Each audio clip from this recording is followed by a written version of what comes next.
Well, Fanny's got herself in the hot seat again. Let's get ready to rumble! You can't handle the truth.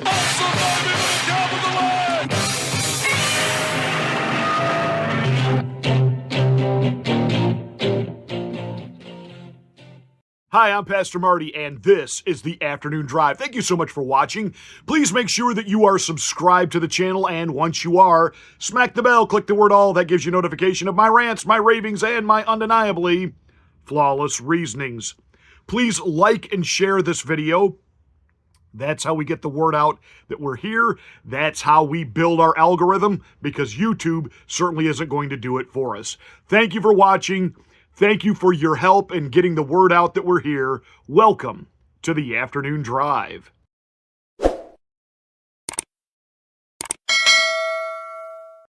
You know, a good lawyer, especially a good prosecutor, knows how to get the truth out of people who lie. Whether it's their demeanor that they can somehow convince this sociopath sitting in the witness stand to trust them, you know, because of the way they talk to them and address them. And the whole time it's kind of this little game where really what the prosecutor is doing is drawing the truth out of this person who, you know, really is just narcissistic enough to think that they're really putting one over on them. But in reality, the lawyer's the one that's put it over on them. Now, Fani Willis, you know, is a prosecutor. And her being on the witness stand, she was not used to being in this position where she was the one under the microscope. She was the one being peppered with questions. She was not allowed to set the narrative and the tone. So she came across very disrespectful, very over the top, but she loved to talk. And the lawyers knew how to just let her talk. Or as my grandmother would say, give a blind man enough rope, he'll hang himself. And Fani and Mr. Wade certainly did. Now, it came down to about visiting Fani where she was, that Wade would come there. She insisted he's never been to my home. She insisted that, you know, if he did stop by the condo she had to move to for her own safety and protection, it was only to pick her up, to take her to lunch, or they would have work meetings. You know, because my boss calls me over to his house for work meetings all the time. It's just a regular thing. So the two of them at different times were hit with, well, how many times? How many times? They both kind of settled on the number 10. About 10 times. Okay. The attorneys knew full well that they were lying because they had already done their homework. They hired an investigator, and this investigator's specialty is being able to trace through your cell phone where you are. You know, the police do that. When somebody insists they were not at the scene of the murder, I don't know what you're talking about. And then they ping their phone and find out, yeah, you were. Yeah, you were. So this investigator pinged Wade's phone. The investigator took into account that there's an airport in the area. He took into account there's a couple other things in the area that Wade might use as an excuse why he was in that area so much. That's already been taken into account for the multiple visits. Then on top of that, you have the text messages and phone calls. Bump, ba-dump, bump. Now, as a pastor, believe it or not, I have had multiple staff members work for me. Some for a short period of time, some for many years, some a decade or more. I can tell you there have been times that, yeah, I've called a staff member's cell phone. I have sent them a text. But I can tell you out of staff members that I've had for years, there might be in 5 years' time, they might have gotten 2 dozen, maybe 3 dozen texts from me over a span of 3, 4, 5 years. We're supposed to believe that Fani and Nathan sent 10,000 texts to each other, and it was all work related. 2,000 phone calls. 2,000 phone calls. 10,000 texts. You understand that these lawyers knew all of this. They let Fani talk. They let Nathan talk. They let them perjure and hang themselves. Give us an approximation of how many times Mr. Wade visited you at the condo between the time you moved in and prior to November 1 of 2020. I don't think often, but I don't want to speculate. Can we say more than 5, more than 10? I'm going to tell you the problem I'm having here. Let's say more than 10, but I'm not sure that that's even accurate. He certainly has come and picked me up, gone and grabbed some food to eat. I don't remember him being in that condo a lot. Okay, that's I'm sorry. You want a number, and what I don't want to do. Giving me your is to current mess- and best recollection is all I'm asking for. That's all I can give you, sir. What you talking about, Willis? Yes, prior to November 1st of 2021, you would have gone to the Hapeville condo and been there with Miss Willis, correct? Yes. And you would have been there, as you indicated, for many reasons, right? Yes. Can you give me, just list a few of the reasons?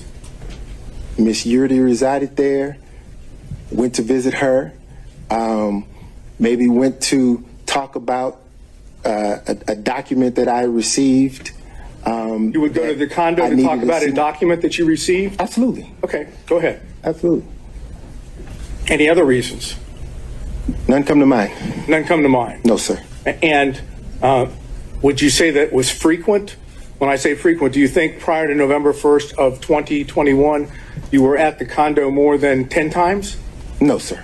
So it'd be less than 10 times? Yes, sir. So if phone records were to reflect that you were making phone calls from the same location as the condo before November 1st of 2021, and it was on multiple occasions, the phone records would be wrong?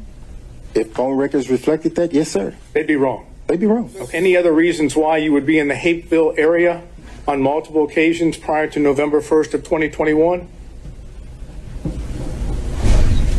Let's see. The Porsche Experience is there.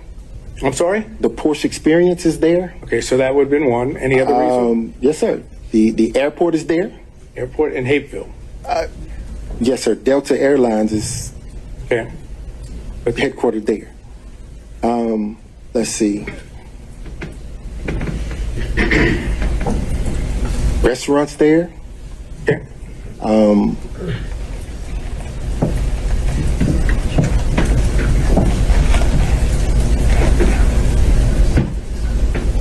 If that's your recollection, that's fine. I'm not asking you to try to remember everything. It'll now be interesting to see how the judge handles this, since he's been outed for having financially contributed to Fani's campaign. Oh yeah, he put some cash in Fat Fani, and Fat Fani, she likes to use the cash she's given. What's going through this judge's mind right now? I know behind closed doors he is getting pressure from the party bosses, from, you have got to do whatever it takes to let Fani come out of this. But he knows what the public knows. He knows what the public is seeing. He knows there is no way to spin this. Now, he may not care. We certainly know the party bosses don't care. But Fani is done. This is egregious. The lack of ethics here, the perjury, the lying, the deception, and I'm sorry, these cash explanations are fraudulent at best, stupid, and just blatant, arrogant lying. I mean, it's just unbelievable. Do you think you would be able to get away with this? I'm asking you. Do you think there's a court in the world that would let you get away with anything that you now know about Fani Willis? you know it wouldn't happen. You know it. So be very interesting. If their texts are so innocent and all business related, show them, produce them. You know, I learned a long time ago when the internet was still basically kind of a new thing.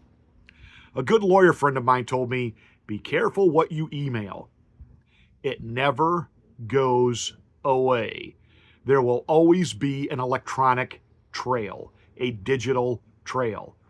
You can erase text messages, you can erase text conversations, but somewhere in a server, depending on your cell carrier, AT&T, Verizon, somewhere those text messages exist. And I wouldn't even be the least bit surprised if Trump's lawyers have them. Bump, ba-dump, bump. You know, it's one thing to project confidence when you're going through something, and yet you're still concerned because it might not go your way. I've been in a couple situations in my life where, and it was actually ministry related, because trust me, you talk about reality TV. Why nobody's ever made a reality TV show about a church staff is beyond me, because there's some real drama that goes on church staffs. And there was a couple of times where we had some drama, and I wasn't quite sure how things were going to turn out. But I had to project, as the senior pastor, I had to project that confidence, and we got this, and it's going to be okay. In my heart and inside, I was twisted and tied into knots because I didn't know how it was going to play out. I really didn't. I mean, I had faith. I wanted to. But I had my moments when my wife and people around me, they understood. And even the congregation understood that my personality was a little bit different.